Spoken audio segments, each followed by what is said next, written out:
नमस्कार, आप देख रहे हैं चर्चा द ट्रूथ। मेरा नाम है नेहा शुक्ला। इस नए एपिसोड में आपका बहुत बहुत स्वागत है। आज के इस एपिसोड में हम बात करेंगे इंडियन स्टार्टअप की। इंडियन स्टार्टअप्स को लेकर जो केंद्र सरकार है वो बहुत बातें करती रहती है, क्योंकि भारत का जो भविष्य है इंडियन स्टार्टअप्स के साथ जुड़ा हुआ है और ये ना सिर्फ सुविधाएं उपलब्ध करा रही हैं बल्कि लोगों को रोज़गार के अवसर भी मुहैया कराते हैं। हमारे साथ इंडियन यूथ को रिप्रेजेंट करने वाले अफान यस्वी मौजूद है, जो कि एक एंटरप्रेन्योर खुद भी हैं और एक सक्सेसफुल एंटरप्रेन्योर कह सकते हैं कि वो है। आइए पहले उनका स्वागत कर लेते हैं। अफान यस्वी, बहुत बहुत स्वागत है आपका। हाँ जी, सलाम, आदाब। बहुत बहुत शुक्रिया नेहा जी मुझे यहाँ न्योता देने के लिए। अफान, आप फ्यूचर हैं भारत का और आपने खुद एक स्टार्टअप शुरू किया, पब्लिशिंग हाउस लेकर आए और रिवर पब्लिशिंग ग्रुप जी।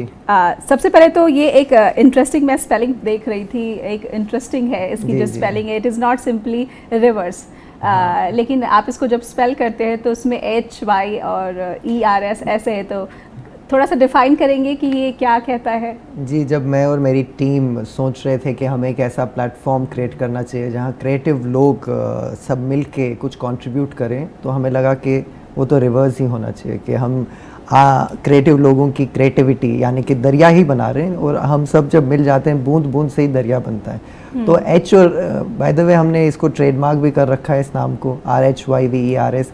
और H ब्रेनस्टॉर्मिंग में मैं और मेरी टीम ने यही सोचा, the H stands for Hindustan और I stands for the young India.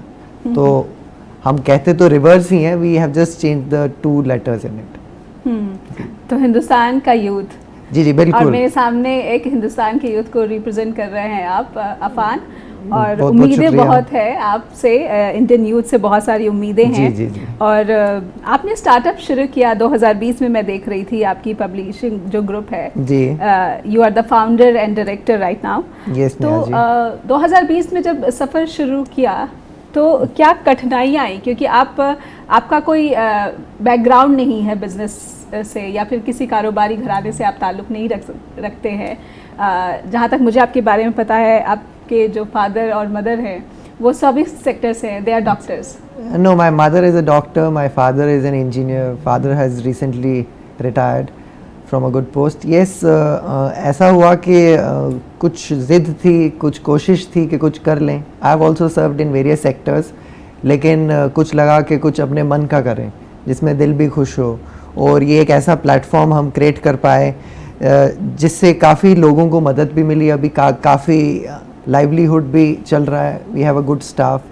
हाँ, लॉकडाउन के डेज़ में हमें काफ़ी प्रॉब्लम हुई, लेकिन we did not give up.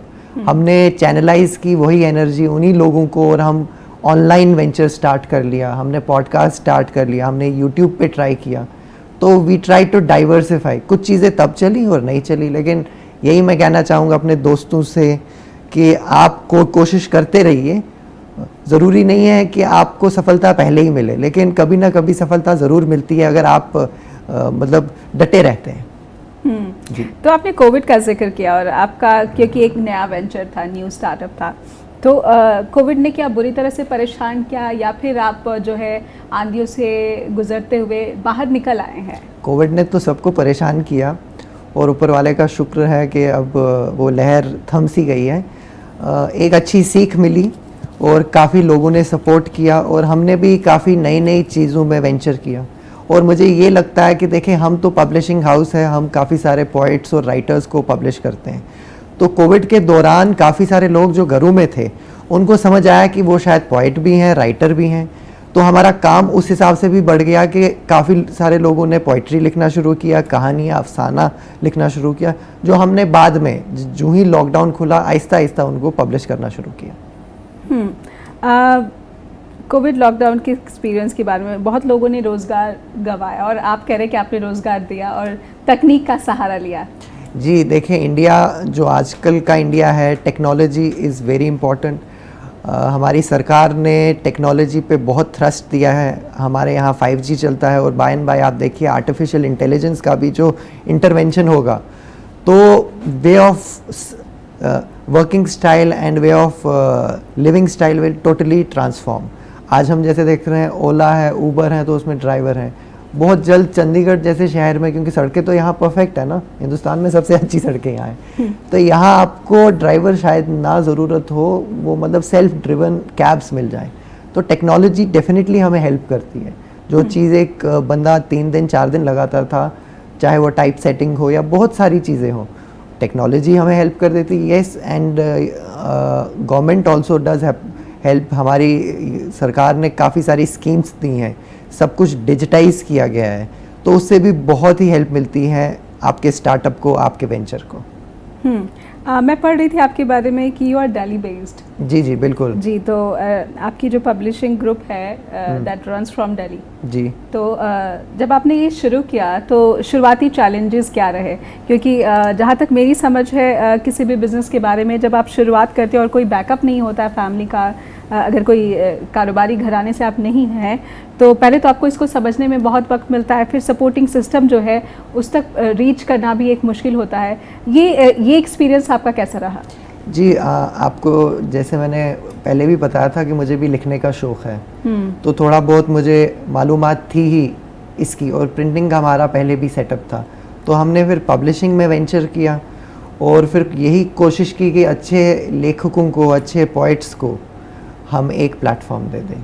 ये थोड़ी बहुत सीखना तो हमेशा होता है, हम आज भी सीखते हैं। हर पोइट जो होता है वो बड़ा सेंसिटिव होता है अपने काम को लेके, तो आज भी मुझे सीखना पड़ता है कि कैसे उनको बता दें कि यार आपका काम थोड़ा सा उसमें मीटर कम है, थोड़ा और मतलब इम्प्रूव कर सकते हैं। क्योंकि कभी कभार लेखकों को वो बताना इन द राइट टोन बहुत मेहनत लगती है उसमें, ताकि वो हर्ट ना हो जाए। Because I have seen lot of writers and poets being very very emotional about their work. जी, क्योंकि वो दिल की बात होती है जो कागज़ पे उतरती है। हाँ, और उनको कहना कि नहीं इसमें आप थोड़ा सुधार कर सकते हैं, तो वो बड़े तरीके से कहना पड़ता है, क्योंकि मैंने देखा है कि काफ़ी सारे लोगों को वो शायद सही भी नहीं लगता। जी, आप अफान, मैं ये समझना चाह रही हूँ कि आपने जब अपना वो वेंचर शुरू किया तो जो मशीनरी रिलेटेड चीज़ें होती हैं या फिर वर्कर रिलेटेड चीज़ें होती हैं या फिर रॉ मटेरियल रिलेटेड चीज़ें होती हैं, इन चैलेंजेस के बारे में क्या कहेंगे? मशीन तो हमने बैंक से लोन लिया है, और कुछ हमारा बिजनेस पहले भी था, तो मतलब ऑफिस सेटअप था मेरे पास, और बाकी पेपर वगैरह हम तो कुछ बाहर से आता है, हिंदुस्तान के बाहर से आता है, कुछ हम लोकली लाते हैं। यस, एक नए नेटवर्क में आना था, वो हम आ गए, और हमारा यूएसपी यही रहा है कि हम हर ऑथर हो या पोइट हो, जो भी हमारे से प्रकाशन, जो भी किताब मैं पब्लिश करता हूँ, एक पर्सनल टच देते हैं, डेडिकेटेडली उनके साथ रहते हैं, और एंड टू एंड सोल्यूशन देते हैं, और बिल्कुल कम से कम टाइम में हम प्रोजेक्ट कंप्लीट करते हैं, डेडिकेटेडली काम कर लेते हैं, then we shift to the other project. तो why this profession, मतलब why this business you opt? This is not a business for me, it's a passion. I don't make any money out of it. There are other things from which I make money. This is just a passion. आजकल book industry, publishing industry in India ऐसी है, बहुत ज़्यादा growing है. I'm a part of, we are also affiliated to. आपने एक बहुत बड़ी बात कही यहाँ पे कि जो बुक पब्लिशिंग है एंड राइटिंग है, ये ग्रोइंग सेक्टर, ये ग्रोइंग सेक्टर है, लेकिन बिकॉज ऑफ डिजिटाइजेशन है, बुक पायरेसी है, इसमें आप पैसा मिलना बहुत मुश्किल है। बट ये है, मेरे लिए पैशन है, मेरे पास हमारा प्रिंटिंग का काम है, बाकी अलग डिजिटल मीडिया का काम है, तो हम मतलब बैलेंस कर पाते हैं। बुक्स में काफ़ी मुश्किल होता है सरवाइव करना पूरा सेटअप। तो कहीं ना कहीं मुझे लग रहा है कि पब्लिशिंग ने ही आपको एक पहचान भी दी है, तो मैं इस पे बात करूंगी, लेकिन एक छोटे से ब्रेक का इशारा हो रहा है अफान, तो छोटा सा ब्रेक ले लेते हैं और उसके बाद अपनी बातचीत आगे बढ़ाते हैं। एक छोटे से ब्रेक के लिए रुकते हैं। चर्चा द ट्रुथ में कहीं जाइएगा नहीं, हम समझने की कोशिश कर रहे हैं एक इंडियन स्टार्टअप को जो कहीं ना कहीं होप युवाओं के लिए लेकर आ रहा है। एक छोटा सा ब्रेक, मिलते हैं आपसे। ब्रेक के बाद फिर से स्वागत है आपका, आप देख रहे हैं चर्चा द ट्रुथ, और आज चर्चा का विषय है Indian startup reverse publishing group के फाउंडर डायरेक्टर हमारे साथ है अफान यशवी। आइए उनसे बातचीत आगे बढ़ाते हैं। अफान, आपने ब्रेक पर जाने से पहले कहा था कि पब्लिशिंग जो है आपका पैशन है और एक ग्रोइंग सेक्टर भी है, और पब्लिशिंग ने आपको पहचान भी दी है। मैं देखती हूँ कि आपके बहुत सारे राइटर्स हैं जो आपके लिए काम कर रहे हैं इस वक्त, और ना सिर्फ दिल्ली में बल्कि आप चंडीगढ़ में भी अपना जो बिजनेस है, पब्लिशिंग जो वेंचर है वो एक्सपैंड कर रहे हैं। चंडीगढ़ सबसे पहले मैं कहूँगा वाइज़ु मंतशा वज़िल्लु मंतशा, इज़्ज़त और ज़िल्लत देने वाला सिर्फ ऊपर वाला है। तो ये चंडीगढ़ के लोगों ने, यहाँ की सोसाइटीज़ ने मुझे बहुत बहुत सपोर्ट किया है। यहाँ चंडीगढ़ लिटरेरी सोसाइटी है, उनके साथ हमारी कोलैबोरेशन हुई है काफ़ी सारी किताबों को लेके, काफ़ी सारे लोगों को हमने चंडीगढ़ में पब्लिश किया है। तो यहाँ काफ़ी सारा प्यार मिला है, सराहना मिली है, तो उसके लिए बहुत बहुत शुक्रिया। हाँ जी जी। आपने जो उर्दू में 2 लाइनें कहीं, उसका मतलब क्या है? ये बेसिकली कुरान की एक आयत है, ये मैंने अरबी में बोला, जिसका मतलब है कि इज़्ज़त देने वाला और ज़िल्लत देने वाला सिर्फ अल्लाह है। तो पहचान बनाने वाला और बिगाड़ने वाला भी वही है। आप तकनीक की बात कर रहे थे और मैं देख रही थी कि आपने जो कोविड लॉकडाउन है उसमें डिसअपॉइंट होने की बजाय you have shifted to technology and आपने अपनी जो मेहनत है, एनर्जी है, उसमें इन्वेस्ट की और कुछ आपने कहा कि सक्सेस भी मिली और कुछ डिसअपॉइंटमेंट्स भी रही। तो सक्सेस किस तरह से मिली वहाँ पर? वी ट्राइड मेनी वेंचर्स और हमने जैसे सब लोग कर रहे थे, तो हमने भी मतलब इंस्टाग्राम पे लाइव इंट्रैक्शंस शुरू किए, फेसबुक पे किए, यूट्यूब पे किए, पोइट्री कॉम्पिटिशन्स किए, काफ़ी सारी चीज़ें की। रेवेन्यू मॉड्यूल कोविड में हमारे पास कोई था नहीं, क्योंकि आप मतलब पेड तो नहीं कर सकते थे वो चीज़ें, बट ये था कि एवरीबडी वॉज इन सम और द अदर वे, मतलब सब जुड़े हुए थे, दे वर ऑल इन्वॉल्व। हमने एक अच्छा गुडविल क्रिएट किया उस दौरान, जो बाद में जब हमने फिर रेवेन्यू मॉड्यूल अपना स्टार्ट किया तो that somehow helped us. Wow, great. एक गुडविल भी कहीं ना कहीं ज़रूरी होता है। आजकल जो इंडियन सोसाइटी है इसमें गुडविल की ज़रूरत है। पहले मैं उधर जाऊं, आपके सूफ़ी पैशन के बारे में बात करें, लेकिन उससे पहले मैं पॉडकास्ट के बारे में समझना चाहती हूँ, क्योंकि आप कहीं ना कहीं मैं देख रही थी कि you are pushing for podcast, कि पॉडकास्ट में काफ़ी फ्यूचर देखते हैं। पॉडकास्ट तो बहुत ज़रूरी है। हमने अपने चैनल के थ्रू काफ़ी सारे पोइट्स और राइटर्स का पॉडकास्ट किया है। अभी भी हम 1-2 लोगों को कमीशन कर रहे हैं, क्योंकि मुझे लगता है कि कहीं ना कहीं पॉडकास्ट फ्यूचर है। आप बाग में सैर कर रहे हैं या घर में कुकिंग कर रहे हैं या पेंटिंग कर रहे हैं, अब रेडियो लोग उतना नहीं सुनते क्योंकि एड्स बहुत ज़्यादा बढ़ गए हैं। तो स्पॉटिफाई है, गूगल पॉडकास्ट है, एप्पल पॉडकास्ट है, तो अपना रिलेटेड जो आपका फेवरेट टॉपिक है, चाहे वो गाने हो या आप किसी की मोटिवेशनल टॉक हो, आप वो चला सकते हैं। तो या कोई पॉलिटिकल डिस्कशन हो, तो वो एक मतलब फ्रीडम मिल गया है समहाउ। तो एड फ्री फ्रीडम, और आपको जो सुनना है, जिसको सुनना है, आप उसको सुन सकते हैं। इंडिया में अभी उतना ज़्यादा इसको लोगों ने एक्सप्लोर नहीं किया है, लेकिन बहरहाल लोग शुरू कर रहे हैं इस चीज़ को एक्सप्लोर करना। इसमें रेवेन्यू मॉड्यूल भी बहुत अच्छा है। अपने दोस्तों को, यारों को, मित्रों को मैं कह सकता हूँ आप इसको एक्सप्लोर करें। हमारी इतनी रिच हेरिटेज है, आप उसके बारे में पॉडकास्ट करें और पूरी दुनिया को बताएं कि how rich cultural country we have. तो how you put forward this podcast culture? जैसे आप कह रहे कि इंडिया में इसके बारे में लोगों को शायद ज़्यादा पता नहीं है जितना कि बाहर में इस पे काम हो रहा है, तो भारत में आप इसको किस तरह से आगे प्लान कर रहे हैं और ज़्यादा लोगों तक पहुंचाने के लिए पॉडकास्ट? हमारी ऑलरेडी पॉडकास्ट चैनल्स हैं, 10-12 चैनल्स पे हमारा पॉडकास्ट होता है। हम यही कोशिश करते हैं कि ज़्यादा से ज़्यादा लोगों को हम अपॉर्चुनिटी दें कि वो अपने पॉडकास्ट के एपिसोड्स हमारे साथ बनाएं।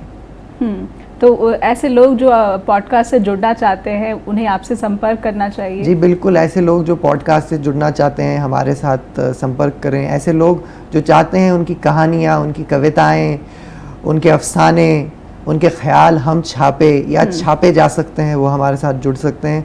हम प्रिंट में रिवर्स 1, रिवर्स प्रेस और आवाज़ प्रकाशन के नाम से छापते हैं। हमारी 4 प्रिंट लाइन्स हैं। साथ ही साथ हमारी वेबसाइट्स हैं, reverse.com, reverse.in, reverse.net, जिसमें इंग्लिश, उर्दू और हिंदी का हम क्रिएटिविटी या लिटरेचर के रिलेटेड वर्क छाप सकते हैं।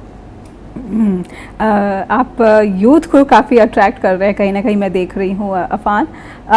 यूथ को अपने कल्चर के लिए अवेयर करना, अपने कल्चर के लिए उस बारे में रिसर्च करना और फिर उसके बारे में कुछ लिखना जो कि रियलिटी से बहुत ही करीब हो, तो क्या ये चैलेंजिंग है कि क्योंकि अब लोग ये कहते हैं कि जो इंडियन यूथ है कहीं ना कहीं अपने कल्चर से दूर हो रहा है, या फिर अपने हेरिटेज से दूर हो रहा है, अपनी हिस्ट्री से दूर हो रहा है? How do you find it Indian youth? We are living in a global world, glocal हो गया रादर, क्योंकि एवरीथिंग इज लोकली अवेलेबल. तो we have to just be aware of our culture, our heritage. India is a very rich culturally heritage country. और हमारी जो तहज़ीब है वो तो अंग्रेज़ पहले आए हैं, उनने कुछ लिखा है, लेकिन हमारे अपने लोगों ने भी बहुत कुछ लिखा है, हम उसको भी फॉलो करें. ज़रूरी नहीं है यही कि जो जैसे एडवर्ड सेड थे उनने कुछ लिखा ऑन इंडस वैली या मतलब इंडिया के कल्चर पे लिखा, हम उसको माने. हमारे लोगों ने जो लिखा है उसको भी माने. हर इंसान का अपना अपना रवैया होता है और काफ़ी रिच हमारा बैकग्राउंड है. इतनी सारी भाषाएं हैं, इतने सारे फेस्टिवल्स हैं. जैसे कल एक फेस्टिवल था, अलग अलग स्टेट्स में अलग अलग तरीके से वो फेस्टिवल मनाया गया. तो we should be very Gudi Padwa. जी हाँ, गुड़ी पड़वा था, कहीं कुछ और था. तो we should be happy about it and we have to learn to live in sync. We have to respect each others culture and we have to also give a little bit space for others to live in their own comfortable culture.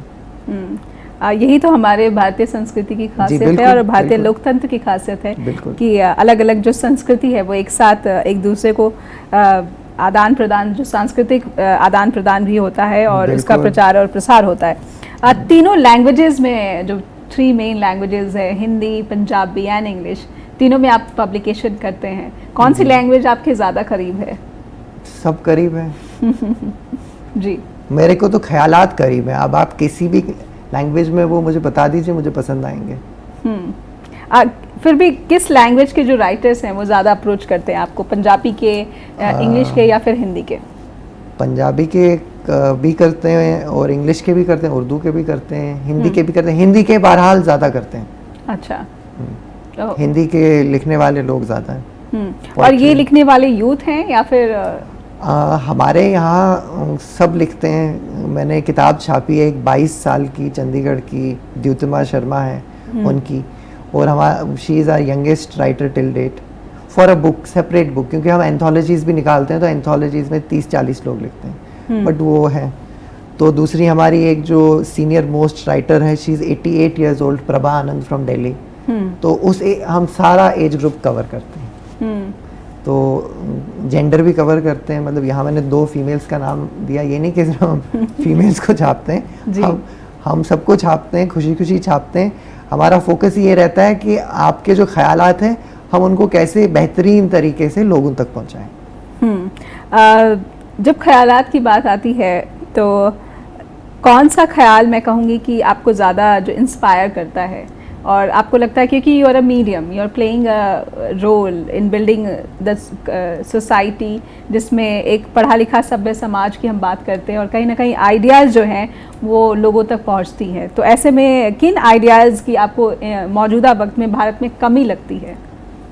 हाँ, मुझे लगता है कि brain drain बहुत होता है. यहाँ के जो टैलेंटेड लोग हैं वो बाहर जा रहे हैं और बाहर बहुत मुश्किल लाइफ जी रहे हैं. मैं भी बाहर जाता रहता हूँ, चाहे कनाडा हो, यूएस हो, बाकी जगह.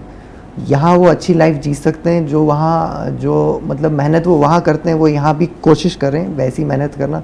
वहाँ वेदर भी बहुत मुश्किल है, स्ट्रिक्ट लाइफ है, टाइम भी मतलब यहाँ जो फ्लेक्सिबिलिटी वर्किंग आवर्स की है या फैसिलिटीज़ जो हैं, छोटी सी बात है, हाउसमेड हो या हेल्प हो, वहाँ ऐसी चीज़ें नहीं मिलती. आपने बहुत ही इंटरेस्टिंग बात कही, कहीं ना कहीं इंडियन यूथ को इंस्पायर करेगी कि आपको इतना डिसहार्टन या फिर जो निराशा जो है नहीं रखनी चाहिए और भारत में बहुत अपॉर्चुनिटीज हैं, उसको एक्सप्लोर करें. हो सकता है यहाँ थोड़ा टाइम लगे और बस आपका फैमिली सपोर्ट करे कहीं ना कहीं किसी तरीके से, बट नेवर गिव अप. यहाँ इट्स अ ह्यूज बिजनेस. आप देखते हैं कि बाहर की कंपनीज यहाँ आ रही हैं. यहाँ मतलब एप्पल अपना स्टोर मतलब फैक्ट्री खोल रहा है. बाहर की मतलब आईटी कंपनीज जो बिगेस्ट आईटी कंपनीज हैं उनके मेन ऑफिसेज यहाँ हैं, मेन वर्कफोर्स यहाँ है. मतलब इंडिया से चलते हैं, चाहे वो and you are getting benefits out of it. I am personally not getting, but the country is getting benefit out of it because in a way मतलब किसी भी तरीके से आपका योगदान तो है ही इसमें. एक छोटा सा ब्रेक और ले लेते हैं अपन, और ब्रेक ले लेते हैं और ब्रेक के बाद फौरन लौटेंगे और अफान से और समझेंगे कि इंडियन यूथ को भारत में ही कई सारी सुविधाएं और अवसर तलाशने चाहिए और इतनी ज़्यादा होपलेस की सिचुएशन में खुद को नहीं देखना चाहिए, क्योंकि संभावनाएं अभी भी बहुत ज़्यादा अपार संभावनाएं देश के भीतर मौजूद है। एक ब्रेक के बाद मिलते हैं आपसे।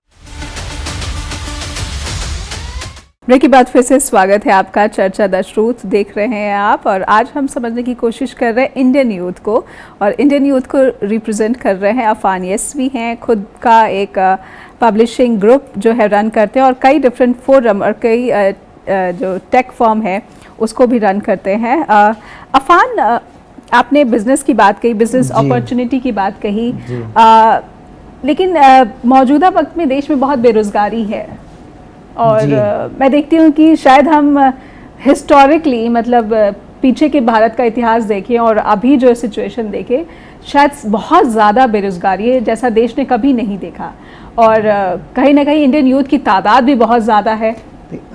How you find this situation? बेरोजगारी है, बट वो ऐसे भी है कि we should not only look for government jobs और अ पर्टिकुलर जॉब।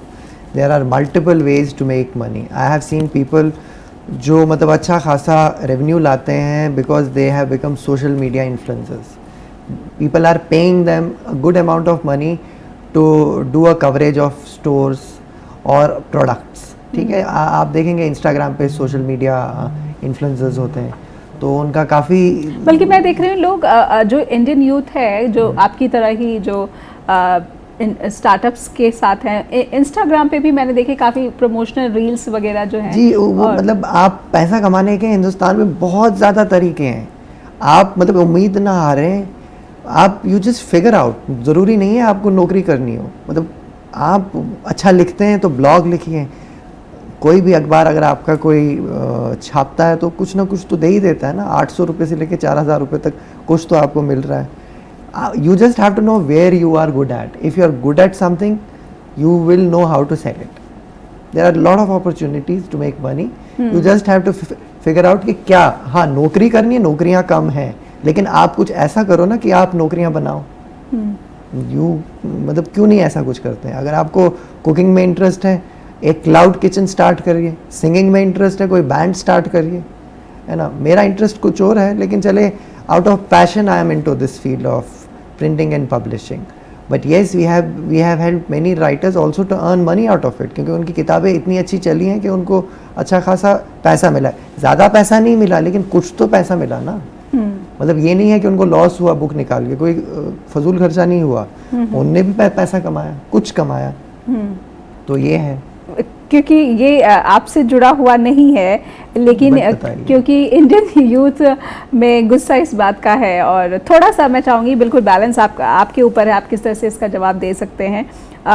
आरोप लगाने वाले कहते हैं कि अगर आप सरकार के करीब हो या फिर कोई आपके कंधे पर हाथ रखने वाला है, लाइक अडानी इज़ ग्रोइंग और with in 9 years he become 3rd richest businessman of the world. तो ये ज़रूरत आपने महसूस की? आपको लगता है कि इस तरह की अगर सरपरस्ती हो, कोई रखवाला हो, सपोर्ट सिस्टम हो, तो हम बहुत जल्दी ग्रो कर सकते हैं, या फिर जिस तरीके से आप ग्रो कर रहे हैं ये बहुत अच्छा है? नहीं, आप सेल्फलेसली भी ग्रो कर सकते हैं। अडानी साहब का अपना बिजनेस मॉड्यूल है, उनका अपना एस्टैब्लिश नेटवर्क है, वो आज आपको लग रहा है ग्रो कर रहे हैं, बट उनकी भी स्टोरी अगर आप स्टार्ट कर रहे हैं, उनने कब से शुरू किया है? उन्होंने भी बहुत पहले से शुरू किया है। जब आप एक बीज बोते हैं तो वक्त लगता है उसको जर्मिनेट होने में, मतलब इट टेक्स टाइम, और फिर फल जब निकलते हैं एक साथ भी बहुत सारे फल निकलते हैं। तो अगर आप अभी कोई बीज बो रहे हैं तो वेट करें, हैव पेशेंस। जब आप ग्रो करेंगे आपके भी बहुत सारे वेंचर्स एक साथ ग्रो करेंगे, क्योंकि फिर वो कॉम्प्लीमेंटिंग होते हैं। हम जैसे बुक लॉन्चेस भी करते हैं, बुक लॉन्चेस का भी हमारा एक अलग वेंचर है। वो हम इसलिए कर रहे हैं क्योंकि हम बुक पब्लिश भी कर रहे हैं। हम फेस्टिवल्स में भी हमने वेंचर किया हुआ है through lit events, because now we have authors, we have speakers with us, so now we curate festivals also and we curate shows also, but that we are doing because we are into publishing, so they all are complementing. Yes, हमेशा एक support system की ज़रूरत होती है, लेकिन startup ecosystem India में अब ऐसा क्रिएट किया गया है कि मतलब एंजल इन्वेस्टर्स हैं, या आप टीवी पे भी आजकल देख सकते होंगे वो शार्क टैंक। तो मतलब अपॉर्चुनिटीज़ हैं, चाहे आपका वहियात से वहियात आइडिया हो, बेस्ट से बेस्ट हो, if it is capable of making money, just pitch it see आप अपने ही सराउंडिंग में देखिए, अपने ही एरिया में देखिए कि किस चीज़ की कमी है, और अगर आप उस कमी को किस तरह पूरा कर सकते हैं, लोगों को बोलिए हम इस कमी को इस तरह पूरा कर सकते हैं, हमें फंडिंग चाहिए, बैंक को बोलिए, एंजल इन्वेस्टर को बोलिए, हो सकता है, इट इज़ पॉसिबल। ज़रूरी नहीं है कि हमें सिर्फ किसी कंपनी में या सरकारी नौकरी करनी है, आप नौकरी दे दीजिए और एक ऑनरेबल इनकम मिल सकती है, एक ऑनरेबल डिसेंट इनकम आराम से मिल सकती है। जी, यू योरसेल्फ इज प्रोवाइडिंग रोजगार, कितने लोग आपके लिए काम कर रहे हैं इस वक्त? हाँ, ठीक ठाक लोग काम करते हैं, अलग अलग शहरों में हमारे लोग काम करते हैं, अलग अलग डेस्क पे काम करते हैं। आपका मैं पढ़ रही थी आपके बारे में, your motto is ignite mind and illuminate soul.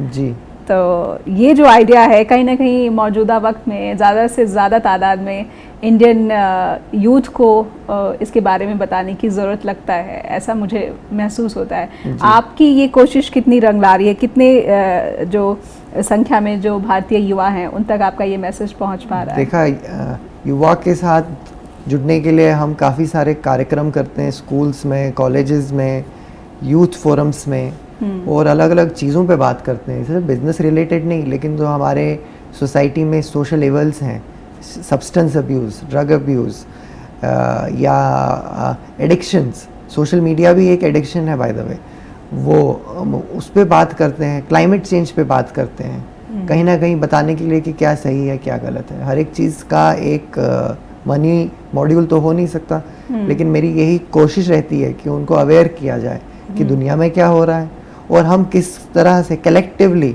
बेहतर काम कर सकते हैं और अपनी कंट्री को टुवर्ड्स प्रोग्रेस कलेक्टिवली पहुंचा सकते हैं। तो ये जब आप इंटरेक्शन करते हैं तो ये कौन सा प्लेटफॉर्म होता है? ये सोशल प्लेटफॉर्म, ऑनलाइन प्लेटफॉर्म होता है, या फिर आप पर्सनली जो है इस तरह से सेमिनार्स वगैरह?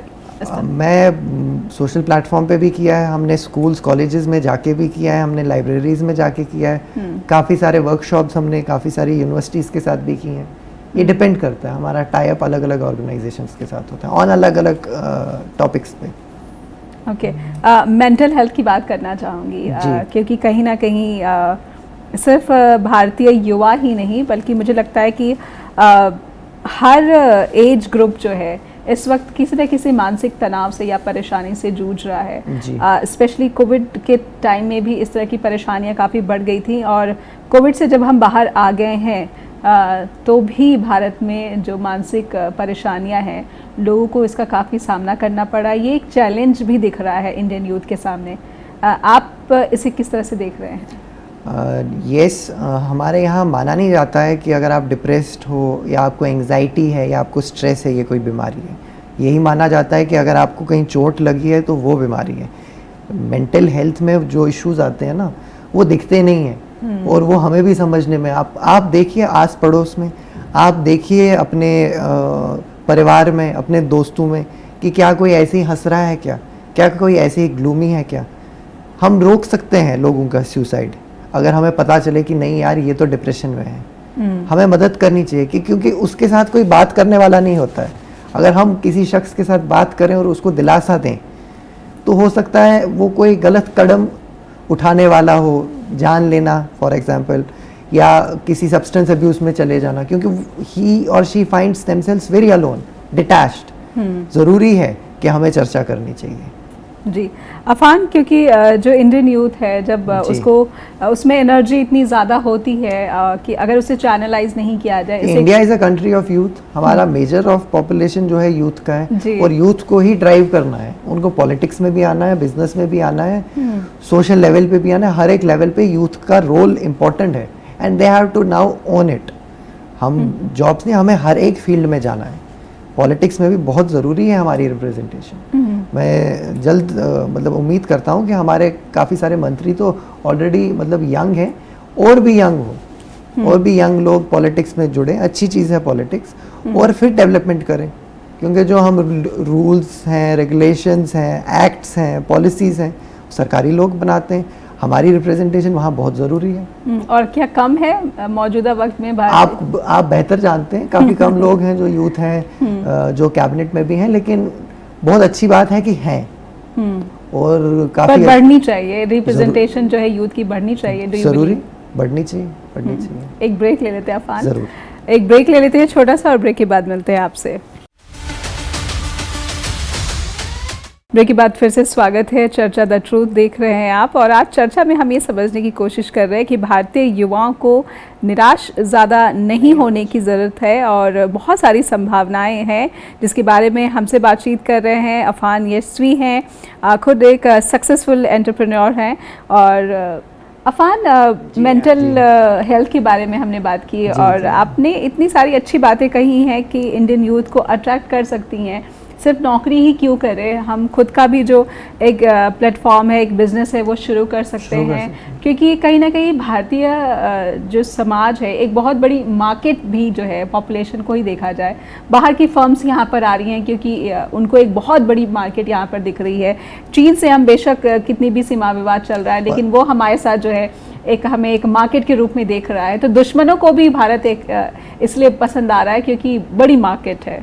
आप कुछ कहना चाह रहे हैं शायद? हाँ, मैं ये कहना चाह रहा हूँ कि आजकल स्किल बड़ा इम्पोर्टेंट है। आपके लिए स्किल होना चाहिए, तब जाके आपको एक एम्प्लॉयबिलिटी भी मिलती है और एक बिजनेस करने का एक चाह भी हो सकती है। और स्किल सारा आप यूट्यूब पे इतनी सारी चैनल्स हैं, आप कुछ भी सीख सकते हैं वहाँ। चाहे साउंड एडिटिंग हो, ग्राफिक डिज़ाइनिंग हो, कोई नई लैंग्वेज सीखना हो, कुछ भी आप सीख सकते हैं। And then through that skill you can make money. But then it comes for the finances. जब आप कुछ इस तरह से शुरू करने की कोशिश करते हैं तो बैंक आपको हेजिटेट करती है क्योंकि आप छोटा सा कुछ शुरू करना चाहते हैं। कुछ इस तरह के आंकड़े आते रहते हैं हमारे पास। वहाँ गवर्नमेंट की काफ़ी सारी स्कीम्स हैं, तो उसमें कुछ फॉर्मेलिटीज़ तो होती ही हैं, वो फॉलो करें। स्टार्टअप इंडिया में स्कीम्स हैं, आप उसमें अगर फॉलो करते हैं, या एंटरप्रेन्योर डेवलपमेंट इंस्टीट्यूट्स होते हैं जहाँ वो आपको पहले शायद ट्रेनिंग देते हैं और उसके बाद आपको थोड़ा बहुत लोन देते हैं on a very limited amount of interest. तो शॉर्ट लोन, लॉन्ग लोन, वो अलग अलग चीज़ें हैं, वो फिर उसमें भी अप्लाई कर सकते हैं। तो इस तरह की हमें एक्चुअली मालूमात नहीं होती है इस चीज़ें की। बहुत ज़रूरी है कि वी शुड बी अवेयर। तो आप अपने डिस्ट्रिक्ट के जो डिस्ट्रिक्ट इंडस्ट्रीज ऑफिसर्स हैं उनसे भी बात कर सकते हैं। MSME की वेबसाइट पे चेक कर सकते हैं, देख सकते हैं कि आपका जो बिज़नेस है किस कैटेगरी में आता है। और ज़रूरी नहीं है कि आप एक बिज़नेस ही एस्टैब्लिश करें, आप एज अ सोलो पर्सन। मेरे साथ इतने सारे लोग जुड़े हुए हैं जो ग्राफिक डिज़ाइनर्स हैं, वो हमारे किताब का कवर वगैरह बना, and they earn very good. We have in India at the moment shortage of designers and developers. Website बनाना लोगों ने सीखा है, कोडिंग सीखी है खुद, and they earn very good. एक एक प्रोजेक्ट पे वो अच्छा खासा प्रॉफिट बना लेते हैं। तो यू हैव, मतलब अगर आपके पास स्किल नहीं है तो स्किल सीखें और you can earn money. You need not to leave the country. Free में भी सीख सकते हैं YouTube चैनल से। 90% फ्री में सीख सकते हैं। हाँ, फिर आपको सॉफ्टवेयर, जैसे एक एडोबी एक सॉफ्टवेयर है, यूज़ करने के लिए उसका मंथली और ईयरली सब्सक्रिप्शन है, वो देना पड़ता है। बट स्किल मोस्टली आप फ्री में सीख सकते हैं। आप विदेशों में भी गए हैं और कहीं ना कहीं एक इंडियन यूथ को रिप्रेजेंट कर रहे हैं। किस तरह से वेलकम मिल रहा है इंडियन यूथ को बाहर? और जो आइडियाज़ एक बीइंग इंडियन यूथ जो लेकर बाहर जाता है, तो कितना वार्मथ मिलती है? इंडिया का एक बहुत अच्छा प्रेस्टीज है। कई बार आरोप लगता है कि इंडियन यूथ में स्किल्स की कमी है जो रिक्वायर्ड होती है। बिल्कुल गलत है। आप देखिए ना, आजकल टेक हेड्स जो भी हैं बाहर, मेजर कंपनीज के, सब इंडियन हैं। तो कहाँ स्किल की कमी है? वो यहाँ से वहाँ गए। वही तो मैं कह रहा था आपको कि ब्रेन ड्रेन हो रहा है। गूगल का हेड हो या बाकी किसी भी टॉप हेड्स जो हैं, सब इंडियन हैं basically. Now they have left India and they have become citizen of a different country. Had we had that kind of environment then, maybe they could have stayed here. We have to focus now to build that kind of environment here. जो आपने कही कि अगर यहाँ पे ऐसा कुछ environment होता, तो क्या अब ये एनवायरनमेंट बिल्डअप हो रहा है? हाँ, बिल्डअप क्या शुरुआत हो चुकी है? जी, स्टार्टअप से शुरुआत हो चुकी है, और जो FDI की शुरुआत हुई है कि फॉरेन डायरेक्ट इन्वेस्टमेंट शुरू हुआ है। चेंजेस आ रही हैं। न्यू एजुकेशन पॉलिसी के थ्रू भी अब जो हमारे यूथ होंगे वो स्किल्ड होंगे।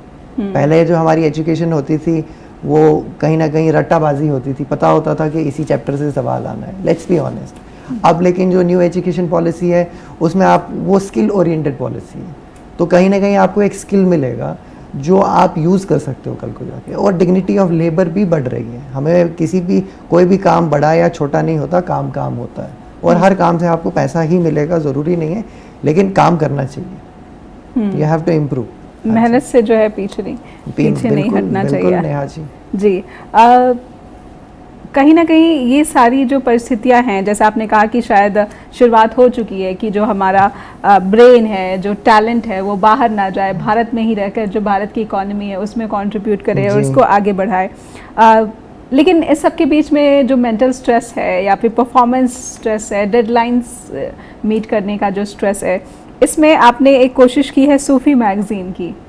आपको क्या रिक्वायरमेंट लगी कि सूफीज़म जो है इसको भी कहीं ना कहीं अगर प्रसार मिले तो ये इन चैलेंजेस से बाहर निकलने में हमें मदद करता है? नहीं, सूफीज़म की वाबस्तगी मेरी ख़ानदानी है। मेरा माई लीनिएज में मैं I belong to a family जिसका 950 साल पुराना एक ट्रेडिशन है, यसवी सिलसिला है।